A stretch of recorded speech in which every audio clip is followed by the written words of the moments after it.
Baik, saya di sini akan menjelaskan tentang sistem kesehatan di negara berkembang Indonesia. Apa sih itu sistem kesehatan? Sistem kesehatan adalah upaya tindakan dengan tujuan mempromosikan, memulihkan, atau menjaga kesehatan seseorang. Negara berkembang adalah negara yang berpendapat rata-rata masih relatif rendah. Indeks perkembangan manusia tercatat di bawah standar normal global, dan infrastruktur yang masih relatif berkembang dan belum maksimal. Sanitasi negara-negara ini memiliki sekitar 75% populasi dunia. Ciri-ciri negara berkembang: pendapatan yang rendah, standar kehidupan yang masih rendah, rendahnya produktif masyarakat, angka pertumbuhan yang tinggi. Pelayanan kesehatan masyarakat mengutamakan pelayanan promotif dan pelayanan preventif. Apa sih itu pelayanan promotif? Pelayanan promotif ini meningkatkan pelayanan masyarakat agar lebih baik, sedangkan preventif ini mencegah masyarakat agar terhindar dari suatu penyakit. Salah satu indikator pelayanan kesehatan adalah lamanya waktu tunggu. Tunggu ini dihitung dari saat mendaftar sampai mendapatkan pelayanan medis. Indonesia salah satu negara berkembang yang telah menghadapi beberapa perubahan dan tantangan strategis yang mendasar. Perencanaan dan pengaturan pembiayaan kesehatan membisasikan sumber pembiayaan kesehatan mengalokasi dengan rasional serta dapat digunakan secara efektif dan secara efisien. Sistem pelayanan kesehatan itu ada 3. Yang pertama, meningkatkan status kesehatan, dan yang kedua, meningkatkan mutu pelayanan kesehatan. Yang ketiga ini meningkatkan keadilan dalam pembiayaan kesehatan. Negara yang termasuk negara berkembang ada 2. Yang pertama, negara Malaysia. Malaysia juga mengembangkan kesehatan sebagai daya tarik wisatawan pengunjung ke negaranya. Yang kedua yaitu negara Thailand, memulai sistem jaminan kesehatan di negaranya sejak tahun 1990-an yang mencakup 16% dari populasi. Nah, di sini saya akan menjelaskan tentang tujuan pembangunan kesehatan. Tujuan pembangunan kesehatan ini untuk meningkatkan kesadaran, kemajuan, dan kemampuan hidup sehat bagi setiap orang agar terwujud derajat kesehatan yang tertingginya. Selanjutnya adalah landasan kondisional. Landasan kondisional adalah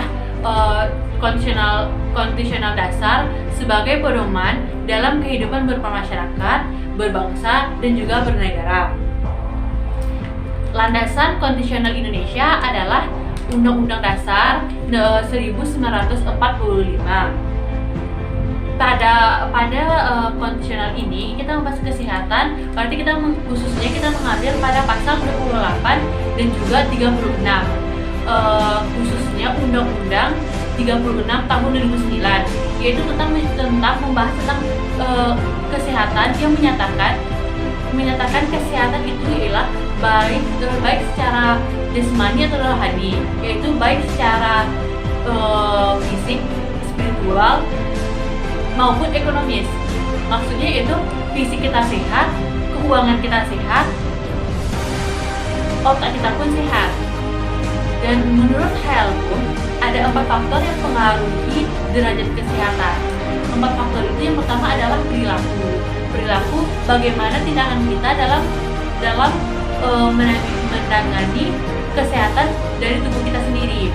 Terus ada lagi lingkungan yaitu lingkungan sekitar kita, apakah lingkungan sekitar kita memadai atau memungkinkan derajat kesehatan kita itu meningkat atau membaik. Contohnya saja seperti pengguna selokan. Semua orang menggunakan selokan, tapi tidak semua orang bersihkan selokan. Kadang selokan itu bisa menyebabkan jentik-jentik nyamuk ataupun lalat. Selokan yang sudah bertumpuk sampah juga bisa menyebabkan banjir. Jika banjir terjadi, maka disitulah terjadinya wabah penyakit. Selanjutnya ada lagi dari keturunan. Keturunan bukan berarti jadi faktor inti dari segala penyakit, tetapi Tetapi keturunan menjadikan faktor pendukung dalam terjadinya sebuah penyakit. Selanjutnya ada lagi dari pelayanan kesehatan. Pelayanan kesehatan lagi berkaitan lagi dengan kebijakan-kebijakan yang diberikan pemerintah. Bagaimana kebijakan tersebut berlaku pada suatu masyarakat, membuat kebijakan tersebut membuatkan argumen dari pemerintah tersebut. Jika pelayanan kesehatan tersebut baik, maka bisa jadi lingkungan di daerah instansi rumah sakit tersebut atau pelayanan kesehatan tersebut juga baik. Jika membahas tentang kebijakan, tak semua rumah sakit itu melakukan pelayanan yang terbaik. Jika dibilang rumah sakit itu lebih baik pada puskesmas, mungkin banyak daerah-daerah yang belum ada rumah sakitnya. Jadi puskesmas pun melakukan pelayanan terbaik untuk warga-warga sekitarnya. Bahkan sekarang pemerintah sudah mengeluarkan kebijakan yaitu Nusantara Sehat atau sebuah program kerjasama itu kayak KKN berarti. Nusantara Sehat merupakan program kerja dari pemerintah untuk meningkatkan derajat kesehatan. Maka di situ tuh program kerja yang diberikan oleh pemerintah itu memasuki pelosok-pelosok, tak hanya berada di kota-kota saja, tapi sudah masuk pelosok-pelosok untuk mencapai derajat kesehatan yang diinginkan. Program kerja yang diberikan pemerintah tersebut juga membuat lapangan pekerjaan menambah. Maksud lapangan kerja menambah itu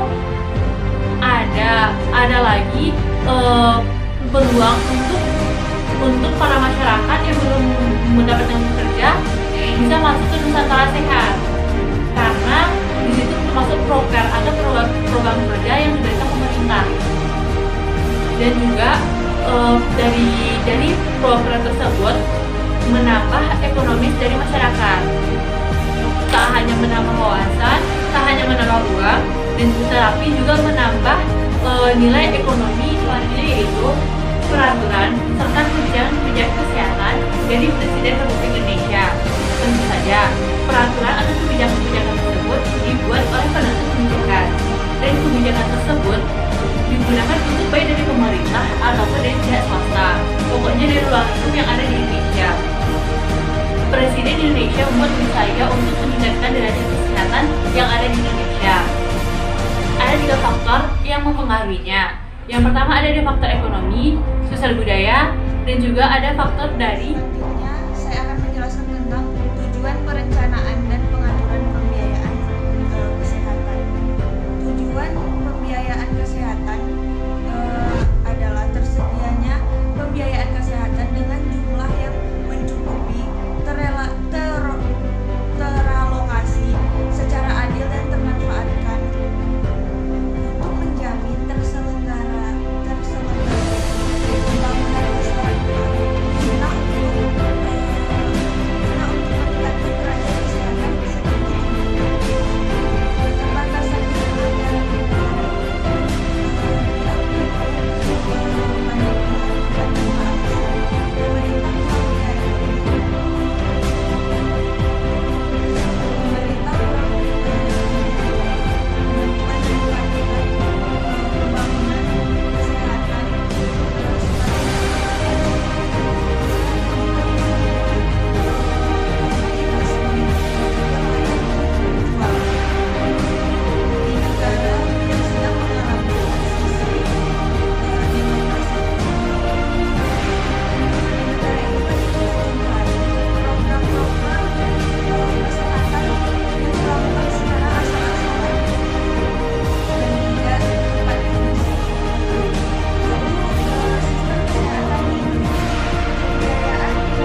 mereka memperkuat kemampuan untuk bertahan hidup, seperti membeli makan, membayar sewa rumah.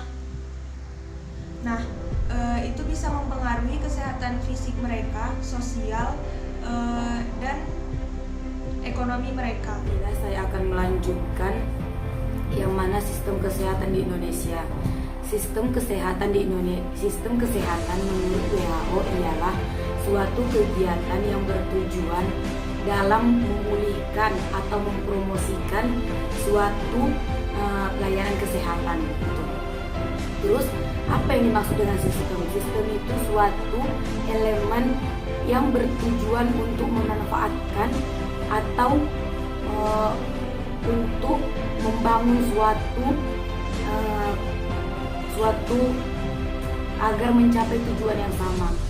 Terus sistem kesehatan di Indonesia itu sangat lambat. Yang mana lambatnya itu dalam bidang akses pelayanan kesehatan. Terus SDM-nya itu juga lambat. Seperti misalnya pengetahuan masyarakat itu belum sepenuhnya mengetahui apa itu sehat dan apa itu sakit kayak gitu. Terus mengenai akses kesehatannya itu masih kurang disebabkan jauhnya jarak tempuh yang akan dilalui dari desa A ke desa B. Terus pola pikir masyarakatnya masih percaya dengan pemikiran dulu, seperti misalnya kayak pemikiran orang-orang awam bahwasanya ibu hamil itu dilarang meminum atau memakan seperti kayak banyak mengkonsumsi ikan kayak gitu, itu dilarang untuk pemikiran dulu kayak gitu. Terus sistem kesehatan di Indonesia itu pelayanannya kurang. Menurut saya pelayanannya kurang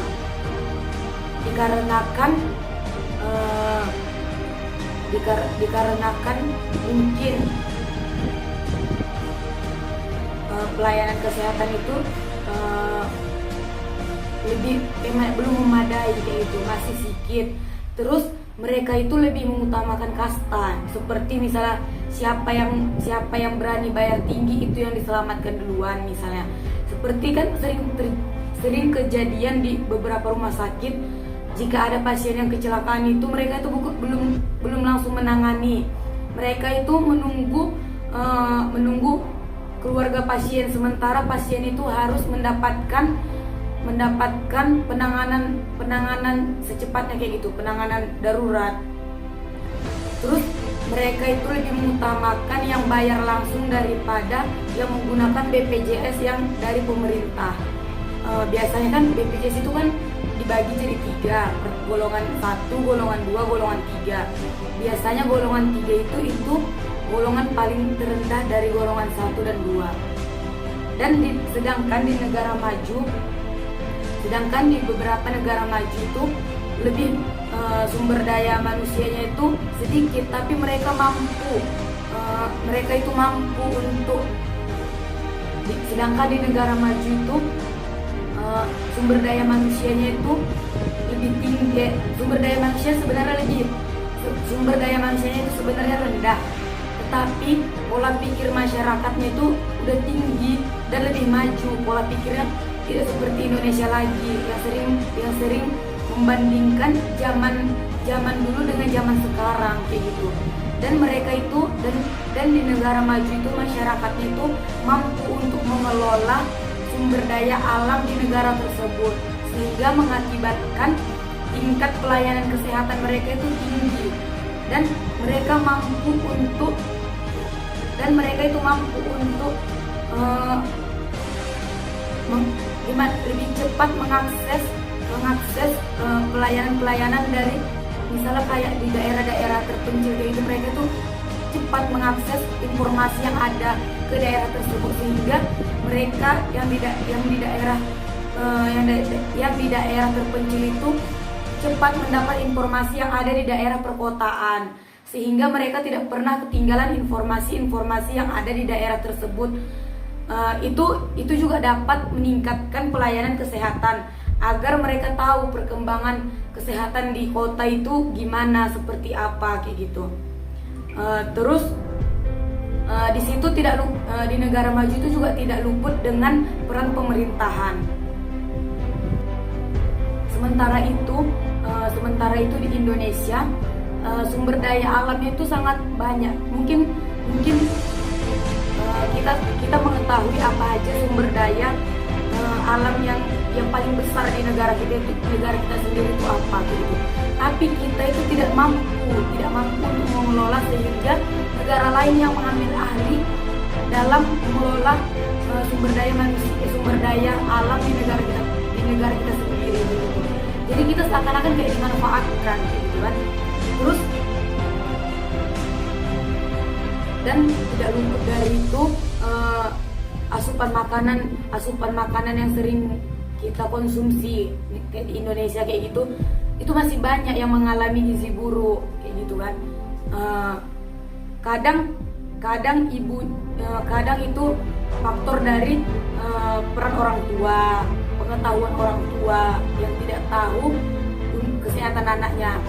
Sebab jika seorang anak mengalami gizi buruk atau lahir dengan keadaan stunting, itu akan mengakibatkan rendahnya potensi masa depan Indonesia itu. Sebab biasanya orang yang melahirkan dengan bayi yang stunting itu pikiran atau pola pikirnya itu bakal pendek kayak gitu. Cuman sampai di situ aja, dia pola pikirnya bakal ketinggalan dengan anak yang tidak lahir dalam keadaan tidak stunting. Terus mengenai informasi di Indonesia itu, di daerah-daerah yang terpencil itu jarang mengetahui informasi apa aja yang ada di kota atau di luar daerah desa tersebut. Dan mereka lebih ke cuek ya, lebih ke model tidak penting kayak gitu dan tidak mau tahu. Disitulah timbulnya